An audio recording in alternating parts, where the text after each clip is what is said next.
നമ്മളെല്ലാവരും കാത്തിരുന്ന SBPO notification എത്തിയല്ലേ. ശരിക്കും ഉയർന്ന ശമ്പളം, നല്ലൊരു കരിയർ ഗ്രോത്ത്, അതുപോലെ സമൂഹത്തിൽ നല്ല നിലയും വരെയും ഒക്കെ നൽകുന്ന നല്ലൊരു ജോബാണ് SBPO. അപ്പം നിങ്ങൾക്ക് ഒരുപാട് സംശയങ്ങൾ കാണും അല്ലേ ആ എക്സാമിനെ കുറിച്ച്. കാരണം നിങ്ങളിൽ പലരും അത് ആദ്യമായിട്ട് എഴുതുന്നതായിരിക്കാം. സോ നിങ്ങൾക്ക് എന്താണ് അതിന്റെ പ്രധാന ഡേറ്റ്സ് ഏതൊക്കെയാണ്, അതുപോലെ എന്താണ് എലിജിബിലിറ്റി, അതുപോലെ എൻ്റെ എക്സാം പാറ്റേൺ എങ്ങനെയാണ്, സിലബസ് എങ്ങനെയാണ്, എങ്ങനെ അപ്ലൈ ചെയ്യണ്ടേ, അങ്ങനെ ഒരുപാട് സംശയങ്ങൾ കാണും അല്ലേ. സോ നമ്മൾ ഇന്ന് വന്നിരിക്കുന്നത് നിങ്ങളുടെ സംശയങ്ങൾക്കെല്ലാം ഒരു ഉത്തരവായിട്ടാണ്. സോ അത് നീട്ടുന്നില്ല, നമുക്ക് നേരെ കാര്യത്തിലേക്ക് കടന്നാലോ. സോ നമുക്ക് ആദ്യം തന്നെ പ്രധാന ഡേറ്റ്സിലേക്ക് പോകാം. നമ്മൾ അറിയാം, കഴിഞ്ഞ 18-ാം തീയതിയാണ്, ജൂൺ 18-നാണ് നമ്മുടെ നോട്ടിഫിക്കേഷൻ വന്നത്. ജൂൺ 18 മുതൽ ജൂലൈ 8 വരെയാണ് അതിന് നോട്ടിഫിക്കേഷൻ പീരീഡ്. സോ അറൗണ്ട് ഒരു 3 ആഴ്ച, ഒരു 21 ദിവസത്തോളമേ ഉള്ളൂ നമുക്ക് സമയം. സോ അതിന് സമയം കളയരുത്, അയക്കാത്തവർ അയച്ചു തുടങ്ങുക. അപ്പം ജൂൺ 18 മുതൽ ജൂലൈ 8 വരെയാണ് അതിൻ്റെ നോട്ടിഫിക്കേഷൻ പീരീഡ്. ഇനി അത് അന്ന് തന്നെയാണ് അതിൻ്റെ ഫീസിൻ്റെ. ഓക്കെ, ജൂൺ 18 തൊട്ട് ജൂലൈ 8 വരെയാണ് അതിൻ്റെ നമുക്ക് ഫീസ് അടയ്ക്കാനുള്ള സമയവും. ഇനി അതിൻ്റെ ഓൺലൈൻ എക്സാം, അതിൻ്റെ പ്രിലിമിനറി എക്സാം, നമുക്കറിയാം എക്സാം ഓൺലൈൻ ആണ്. സോ അതിൻ്റെ ഫസ്റ്റ് ഫേസ് ആണ് പ്രിലിമിനറി നടക്കുന്നത് ഓഗസ്റ്റ് 2026 ആണ്. Most probably August first week എന്നാണ് പറയപ്പെടുന്നത്. ഓക്കെ, സോ ഓഗസ്റ്റ് ഒരു 7 to 8 ആ റേഞ്ചിൽ നമുക്ക് എക്സാം പ്രതീക്ഷിക്കാം. അതുപോലെ അതിൻ്റെ റിസൾട്ട് വരുന്നത് സെപ്റ്റംബറിലായിരിക്കും. ഓക്കെ, സെപ്റ്റംബർ റിസൾട്ട് വരും. അത് കൃത്യം ഡേറ്റ് പറഞ്ഞിട്ടില്ല, എന്നാലും ടെൻറ്റേറ്റീവ് ആണ്. സെപ്റ്റംബർ ഫസ്റ്റ് വീക്കോടെ തന്നെ റിസൾട്ട് വരേണ്ടതാണ്. ഓക്കെ, അത് കഴിഞ്ഞാൽ എന്തുണ്ടാവും, ഫേസ് 2 ആയിട്ടുള്ള മെയിൻ എക്സാം കാണും. മെയിൻസിലേക്ക് വരുമ്പം മെയിൻസ് പൊതുവെ സെപ്റ്റംബർ ലാസ്റ്റോ ഒക്ടോബർ ആയിട്ട് മെയിൻ എക്സാം നടക്കും. ഇനി മെയിൻസ് കഴിഞ്ഞാൽ പുറകെ തന്നെ നമുക്ക് ഫേസ് 3 ആയിട്ടുള്ള ഇന്റർവ്യൂ ഉണ്ട്, അതുപോലെ ഗ്രൂപ്പ് ഡിസ്കഷൻ ഉണ്ട്, സൈക്കോ ഉണ്ട്, ടെസ്റ്റ് ഉണ്ട്. ഈ ഫേസ് 3 നടക്കുന്നത് ഒക്ടോബർ നവംബർ മാസങ്ങളിലായിരിക്കും. ഇതിന്റെ ഡേറ്റ് വന്നിട്ടില്ല, പക്ഷെ എന്നാലും ആ മന്തിൽ നടക്കും. അതുപോലെ ഡിക്ലറേഷൻ ഓഫ് ഫൈനൽ റിസൾട്ട്, അവസാന റിസൾട്ട് വരുന്നത്, അതായത് നിങ്ങൾക്ക് ജോലി കിട്ടി എന്ന ആ റിസൾട്ട് വരുന്നത് നവംബർ ഡിസംബർ മാസങ്ങളിലായിരിക്കും. സോ ഇത് കണ്ടാലേ അറിയാം, ശരിക്കും വളരെ പെട്ടെന്നാണ് കാര്യങ്ങളല്ലേ. ജൂൺ 18-ാം തീയതി റിസൾട്ട് വന്ന നോട്ടിഫിക്കേഷൻ വന്നൊരു എക്സാം ഇതാ നവംബർ ഡിസംബർ ആകുമ്പോഴേക്കും അതിന്റെ ഫൈനൽ റിസൾട്ട് വന്നു. അതിനിടയ്ക്ക് പ്രിലിംസും കഴിഞ്ഞു, മെയിൻസും കഴിഞ്ഞു, ഇന്റർവ്യൂവും കഴിഞ്ഞു, GD എല്ലാം കഴിഞ്ഞു. സോ വളരെ ഫാസ്റ്റ് ആണ് കാര്യങ്ങൾ. ഇതിൽ നിന്ന് മനസ്സിലായിക്കോണം, നമുക്ക് സമയം തീരെയില്ല. ഇനിയും പഠിത്തം തുടങ്ങാത്തവർ പഠിത്തം സ്റ്റാർട്ട് ചെയ്യണം. ഓക്കെ, സോ നമുക്ക്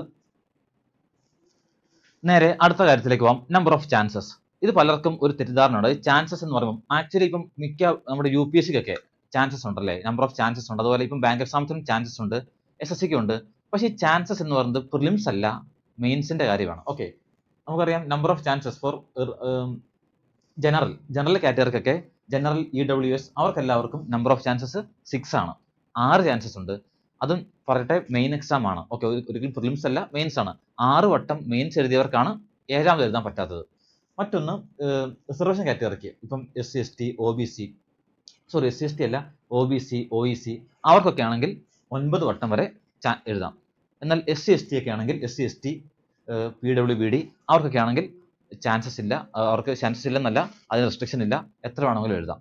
so four general category 6 chance ആണ്, OBC അവർക്കൊക്കെ 9 ചാൻസ് ആണ്, SC ST ആണെങ്കിൽ അവർ റെസ്ട്രിക്ഷൻ ഇല്ല, എത്ര വേണമെങ്കിലും എഴുതാം. ഓക്കെ, അതും മെയിൻ എക്സാമിന്റെ കാര്യമാണ്, പ്രിലിംസ് അല്ല. ഓക്കെ, സോ മറ്റൊന്ന് നമ്മുടെ എലിജിബിലിറ്റി ക്രൈറ്റീരിയ ആണ്. എലിജിബിലിറ്റി നോക്കുമ്പോൾ പ്രധാനമായിട്ടും 2 കാര്യങ്ങളാണ് പൊതുവെ വരാറുള്ളത്. ഏതൊക്കെയാണ്? ഒന്ന് ഏജും, പിന്നെ എഡ്യൂക്കേഷൻ ക്വാളിഫിക്കേഷനും. ഏജിലേക്ക് പോകുമ്പം minimum 21 years and maximum 30 years. നിങ്ങൾക്ക് 30 വയസ്സ് വരെ അപേക്ഷിക്കാം. അതായത് 21 വയസ്സെന്ന് പറയുമ്പോൾ നമുക്കറിയാം ഒരു ഡിഗ്രി കഴിഞ്ഞിറങ്ങുന്ന പ്രായം അല്ലേ. സോ 21 വയസ്സ് മുതൽ 30 വയസ്സ് വരെ പ്രായമുള്ളവർക്ക് അപേക്ഷിക്കാവുന്നതാണ്. ഇനി എഡ്യൂക്കേഷൻ ക്വാളിഫിക്കേഷൻ, അതിലേക്ക് വരുമ്പോൾ നമ്മൾ നേരത്തെ പറഞ്ഞ പോലെ തന്നെ ഒരു 21 ഇയേഴ്സ് എന്ന് പറയുമ്പോൾ ഒരു ഡിഗ്രി കഴിഞ്ഞ് നിങ്ങൾ ഇറങ്ങുന്ന ഒരു പ്രായമാണല്ലേ. സോ മിനിമം ക്വാളിഫിക്കേഷൻ ഡിഗ്രിയാണ്.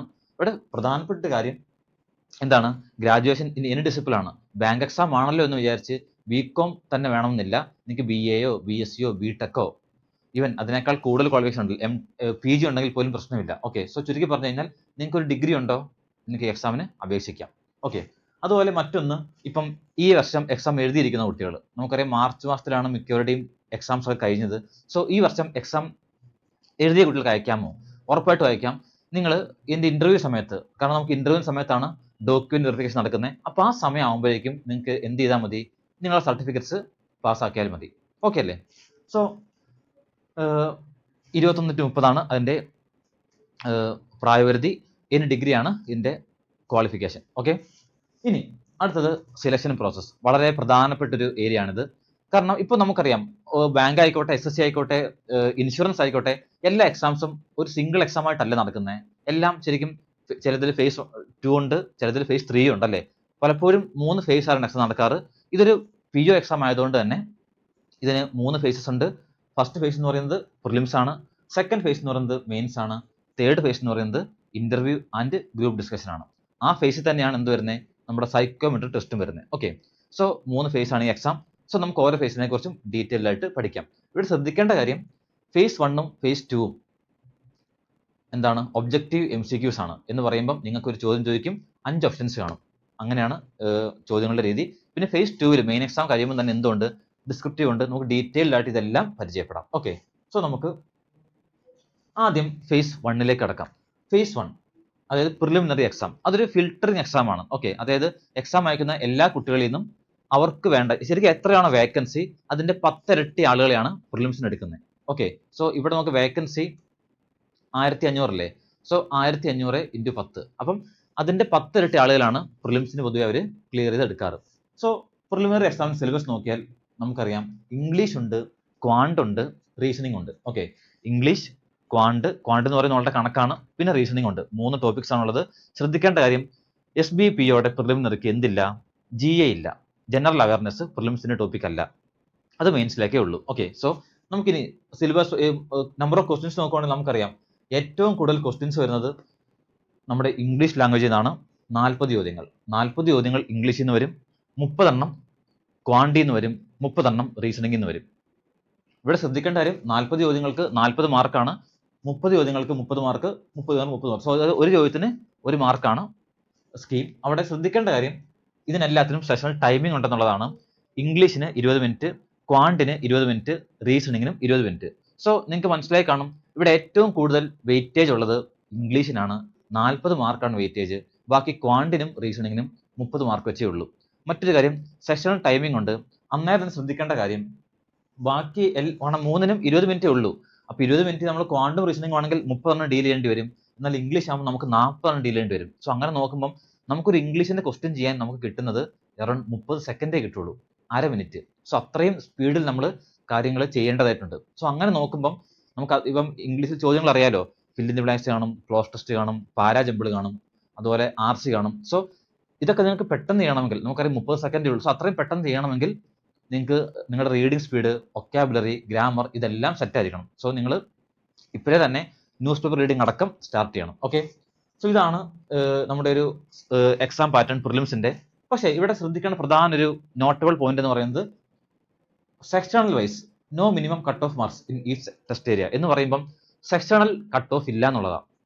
അത് ശരിക്കും നമുക്കിതൊരു ഭയങ്കര അനുഗ്രഹമാണ്. കാരണം നിങ്ങൾക്ക് ആക്ച്വലി 2 ഏരിയ നന്നായിട്ട് അറിയാമെങ്കിൽ നിങ്ങൾക്ക് സുഖമായിട്ടും ഈ എക്സാം ക്ലിയർ ചെയ്യാൻ പറ്റും. പ്രത്യേകിച്ച് നിങ്ങൾ ശ്രദ്ധിക്കേണ്ട കാര്യം, കഴിഞ്ഞ 2 വർഷങ്ങളിലെ SBPയുടെ കട്ട് ഓഫിന്റെ ട്രെൻഡ് നിങ്ങൾ നോക്കുവാണെങ്കിൽ 2025 കട്ട് ഓഫ് അറൌണ്ട് 61.5 ആയിരുന്നു.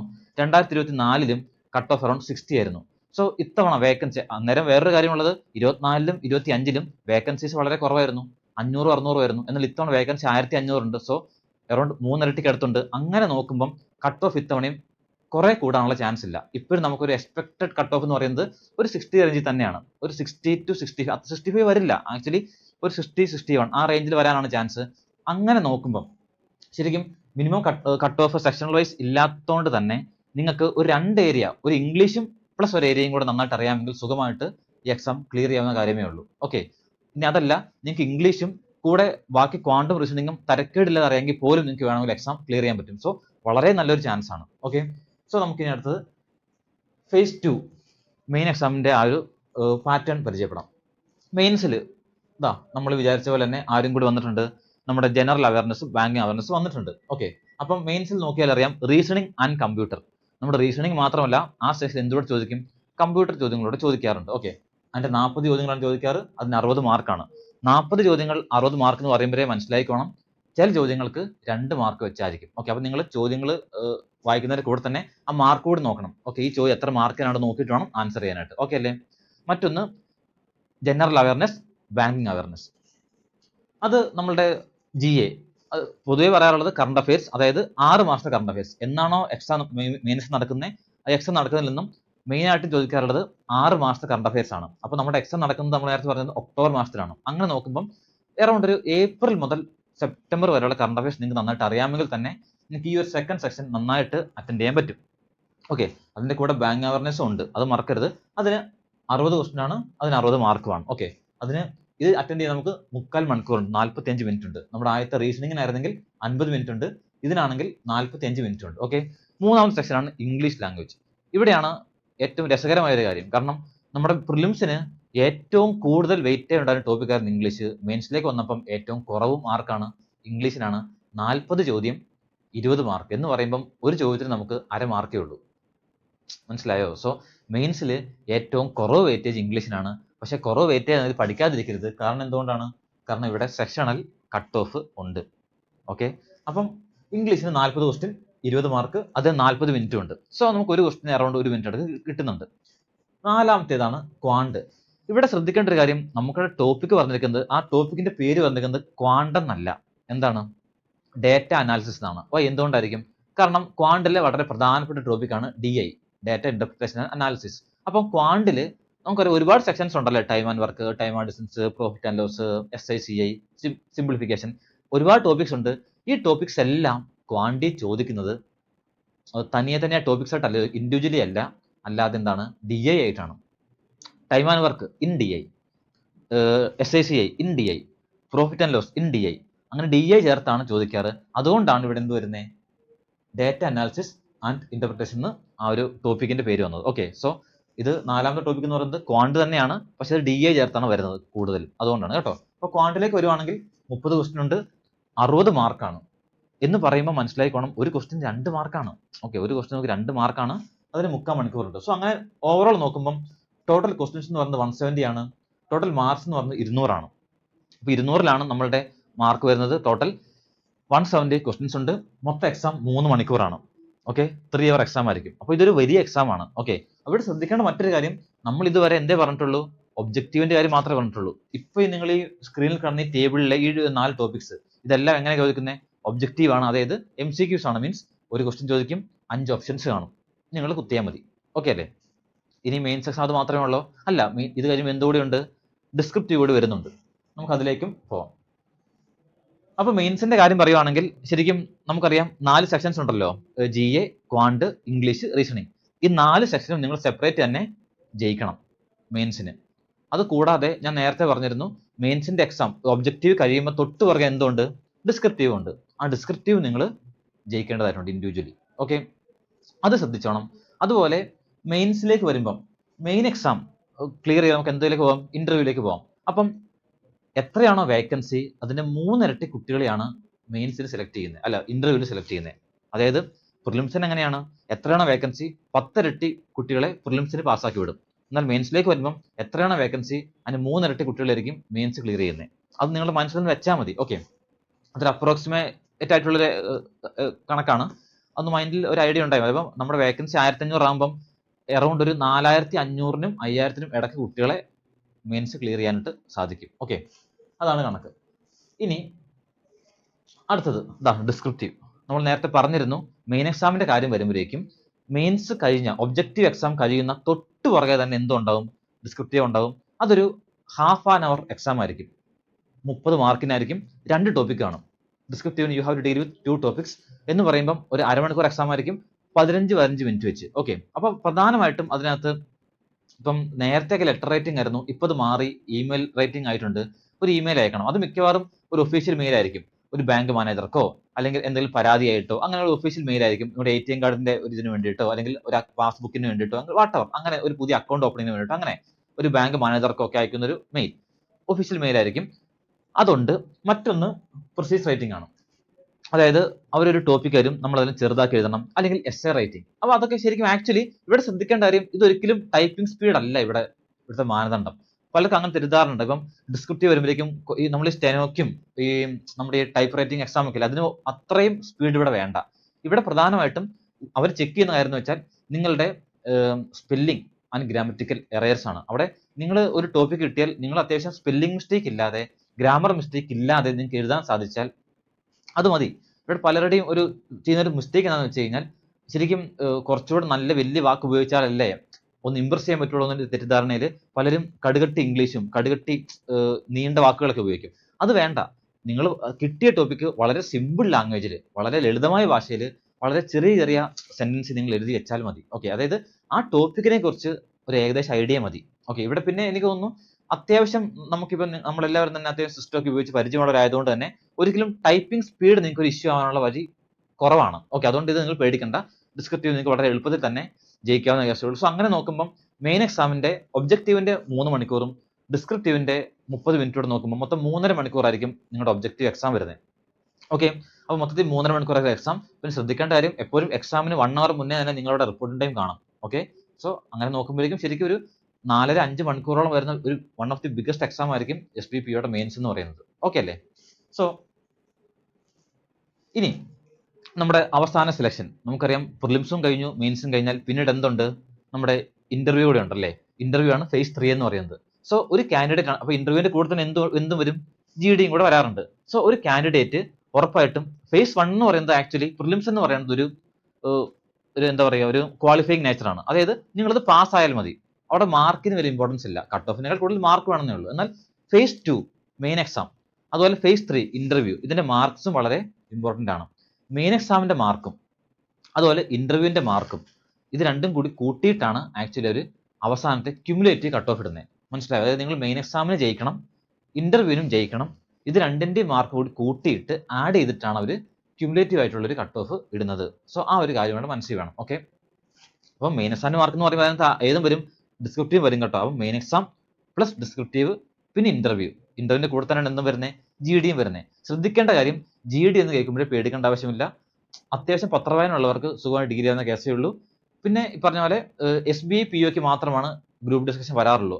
IBPSന് RRBക്ക് ഒന്നും വരാറില്ല. ഓക്കെ, സോ ഇത്രയൊക്കെയാണ് പ്രധാനമായിട്ടും നമ്മുടെ എക്സാമിനെ കുറിച്ച് പറയാനുള്ളത്. പിന്നുള്ളത് നെഗറ്റീവ് മാർക്കിംഗ് ആണ്. നമുക്കറിയാം ബാങ്ക് എക്സാം ആണ്, നെഗറ്റീവ് മാർക്കിംഗ് ഉണ്ട്. പക്ഷേ ബാങ്ക് എക്സാമിന് നെഗറ്റീവ് മാർക്കിംഗ് എന്ന് പറയുമ്പോൾ ഒരു SSC പോലെ അത്രയും കടുകട്ടിയല്ല.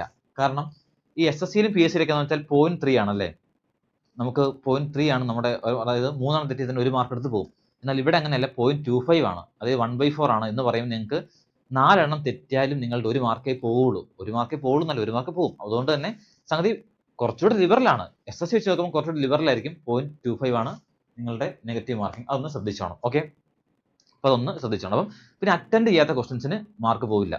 നിങ്ങൾ നിങ്ങൾ ക്വസ്റ്റ്യൻ വായിച്ചു, ഉത്തരം അറിയില്ല, സോ ചെയ്തില്ല, അത് നെഗറ്റീവ് മാർക്കൊന്നുമില്ല.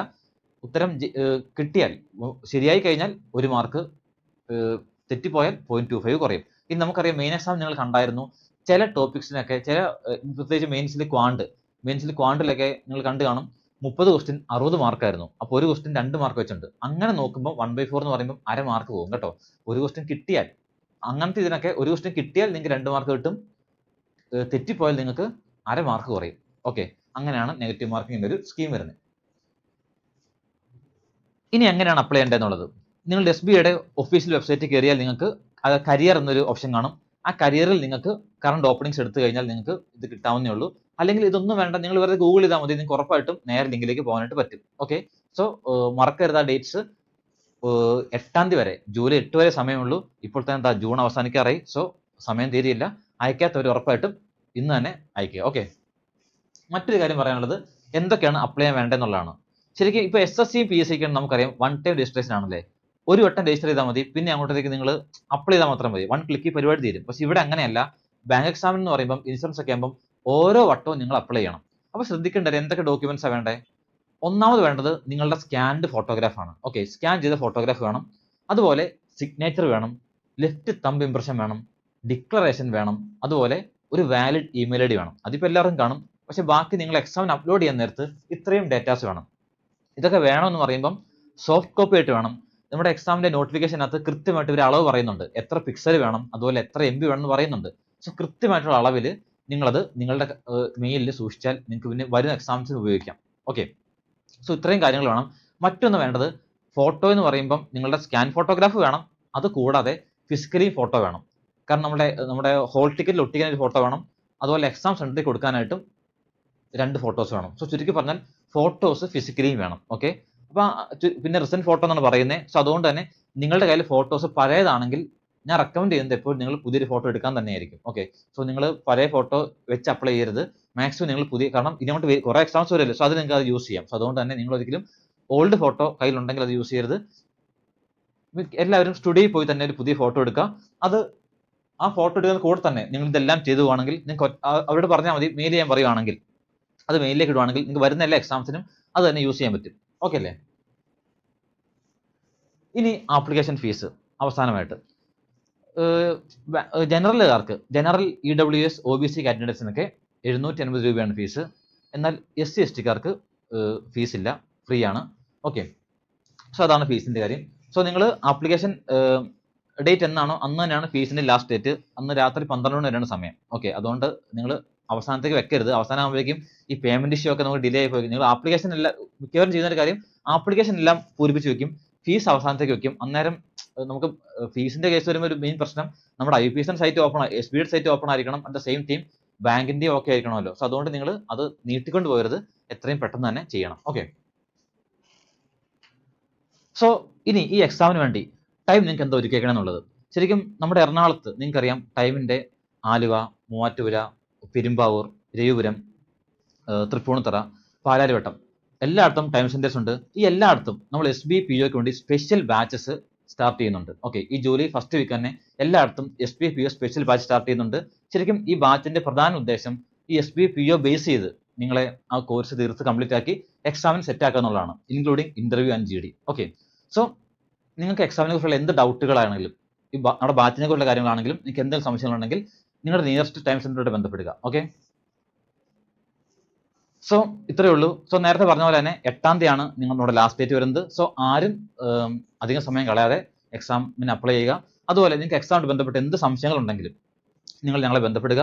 പിന്നെ ആർക്കെങ്കിലും ഒരു സംശയം ഉണ്ടെങ്കിൽ ഇനി സ്റ്റാർട്ട് ചെയ്താൽ എക്സാം കിട്ടുമോ എന്നൊരു സംശയം ആർക്കെങ്കിലും ഉണ്ടെങ്കിൽ അത് വേണ്ട, ഞാൻ പറഞ്ഞല്ലോ. കാരണം സിലബസ് വൈസ് വളരെ ചെറുതാണ്, കട്ട് ഓഫ് വളരെ കുറവാണ്. ആക്ച്വലി 100-ൽ 61 ആ റേഞ്ചിലെ കട്ട് ഓഫ് വരുള്ളൂ, അത്രയും മാർക്ക് മതി. സോ അതുകൊണ്ട് തന്നെ ഉറപ്പായിട്ടും ഇനി പഠിച്ചാൽ പോലും നിങ്ങൾക്ക് അത് കിട്ടും. നിങ്ങൾ സപ്പോർട്ട് ചെയ്യാനായിട്ട് ടൈം കൂടെയുണ്ട്. അതിനുവേണ്ടി നമ്മൾ പറഞ്ഞല്ലോ ഈ SBI POയുടെ ഒരു സപ്പോർട്ട് ബാച്ച്, ഒരു ബാച്ച് നമ്മൾ ഒഫീഷ്യലി സ്റ്റാർട്ട് ചെയ്യുന്നുണ്ട്. സോ നിങ്ങൾക്ക് എന്തെങ്കിലും സംശയങ്ങൾ ഉണ്ടെങ്കിൽ കോൺടാക്ട് ചെയ്യാം. എല്ലാവർക്കും വീഡിയോ ഇഷ്ടപ്പെട്ടു എന്ന് വിശ്വസിക്കുന്നു, എല്ലാവർക്കും മനസ്സിലായെന്ന് വിശ്വസിക്കുന്നു. എന്തെങ്കിലും സംശയം ഉണ്ടെങ്കിൽ കോൺടാക്ട് ചെയ്യുക. Thank you.